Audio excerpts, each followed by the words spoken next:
Hi everyone, this is Matt and Jesse looking at Chapter 3 of the Dynamic Caro-Kann course for chess goals. In this chapter, we're going to be looking at the Panov attack. Yep, so another common line you're going to see in a lot of your games, each of these chapters is going to be roughly 10% of your games. So the main move order here, of course, e4, c6, starting with our Caro, d4, we strike back with d5, and they capture. We capture back, and they play c4. Is this kind of the start of where the Panov normally begins? And the thing that we have to our advantage in this position is we can focus on this d4 pawn. So if the d5 and c4 pawns trade off, the pawn on d4 becomes an isolated pawn. And if the pawn on c4 for white has to push forward in the future, then the pawn on d4 becomes a backward pawn. So that's something to keep in mind going forward. Positionally, we have a nice weak pawn on d4 that we can attack later on. But then the plus for white is white has a lot of space here. So they're immediately grabbing this extra space in the center. And the Panov is known to be a very sharp opening sometimes.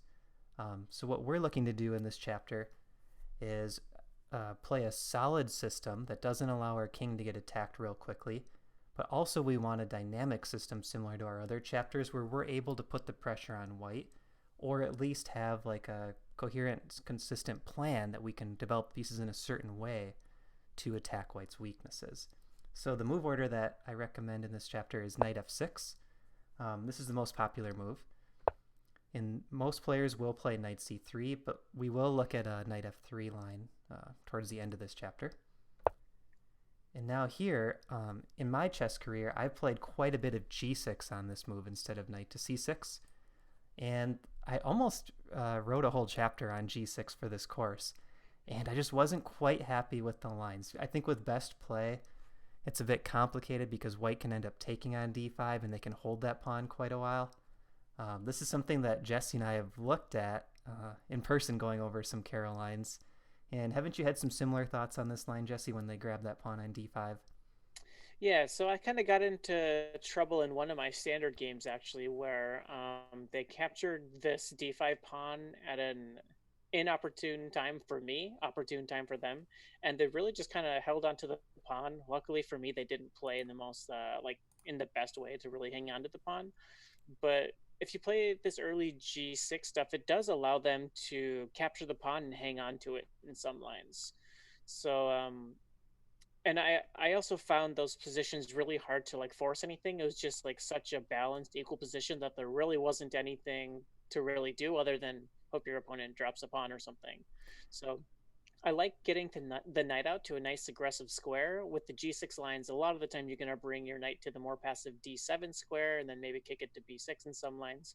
So instead we're playing knight c6, and then this is really like the first big deviation, I guess, from standard mainline is this move. So if we go back a move, the main move here, if you want to call it that, is knight e6. Knight c6 is played about a little over half as often as e6.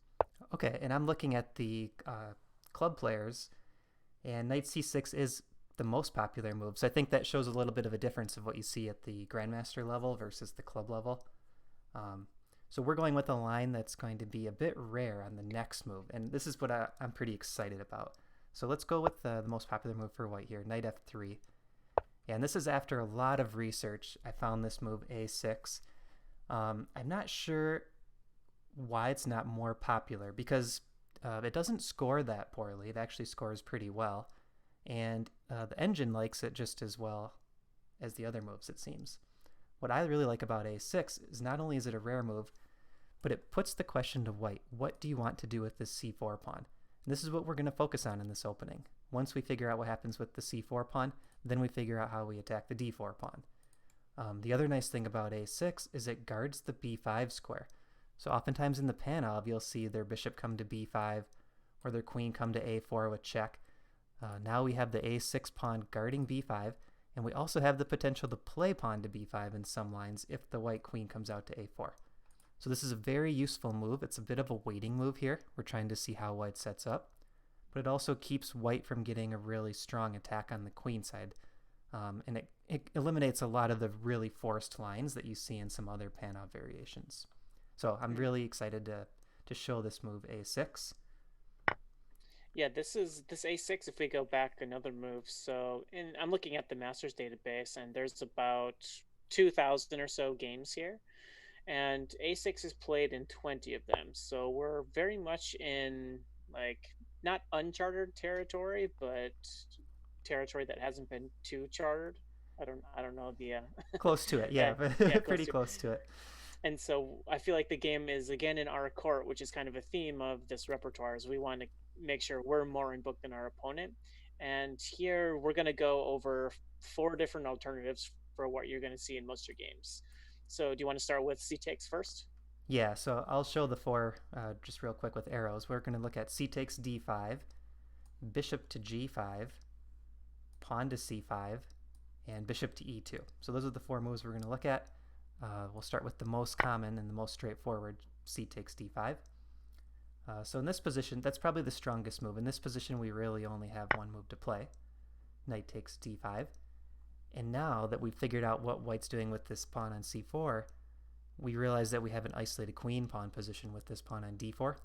And we're going to go for g6, bishop g7, and use the g7 bishop to help pressure this pawn on d4.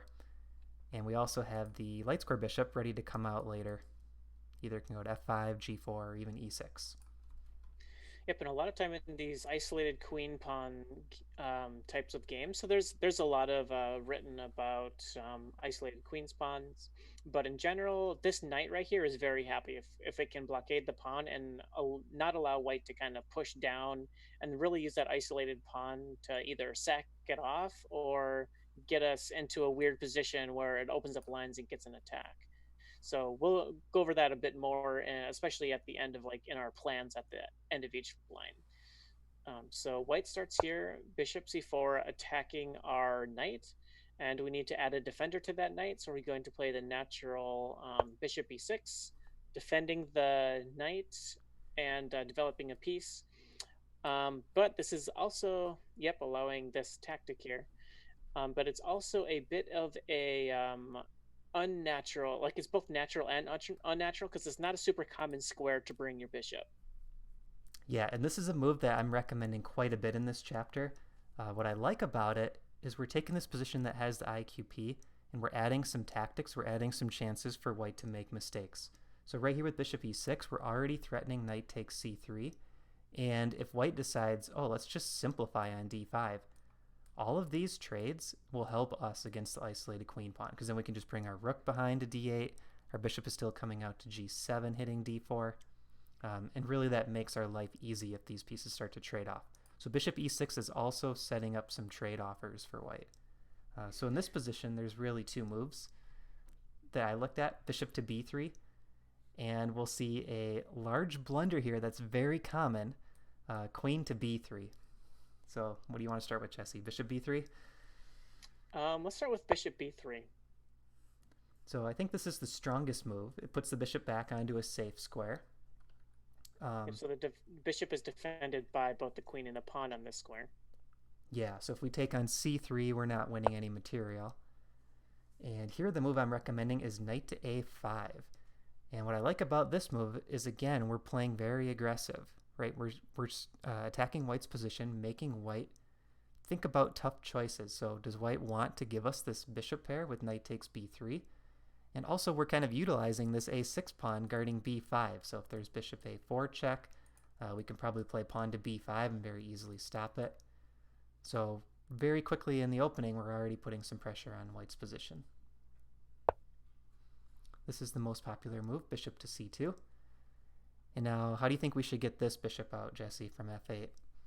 Well, we're not going to be pushing this e-pawn anytime soon because we need the bishop here to defend the knight. So we're going to want to, I assume, fianchetto. So g6, bring the bishop to g7, and add more pressure to the backwards, or I guess not backwards pawn, but isolated d-pawn. Yep, that's exactly right. So we'll start with g6. One thing to note here, if white plays knight to g5, attacking this bishop on e6, oops, sorry, I took your arrow off. What we can do is take on c3, hitting the white queen. And then we can relocate our bishop to either d5 or c4. So that's a nice little tactic to keep in mind. Knight g5 is not a very good move because we have knight takes c3. So here we'll go with the natural castle. Bishop g7. And now here we'll demonstrate this knight to g5 hop, because I think you'll find a lot of players are going to play knight to g5. As uncomfortable as this is for us to play, or unusual, it also looks unusual to the opponent, and they're going to try to take advantage of it. And knight g5 is the obvious move to try to take advantage of bishop e6. So after this, we can do the maneuver knight takes c3. What do you think of knight takes e6 as a move here, Jesse? Yeah, so that was what I was evaluating in my head. So knight takes, so we're at equal material. We take here, they take here. So here we're equal material. Both knights are under attack. Yep, and the d pawn is hanging with our bishop attacking it. So okay, that can help guide you on the next move. Okay, so maybe we want to do like a desperado and take this pawn? I think it's rook takes d8, actually. Okay, so just capture the... Okay, so we can just capture the knight, and we'll just win the d-pawn at the end. Right, yep. So it doesn't really make sense for white to play knight takes e6 once you calculate the variations. So the only move is b takes c3.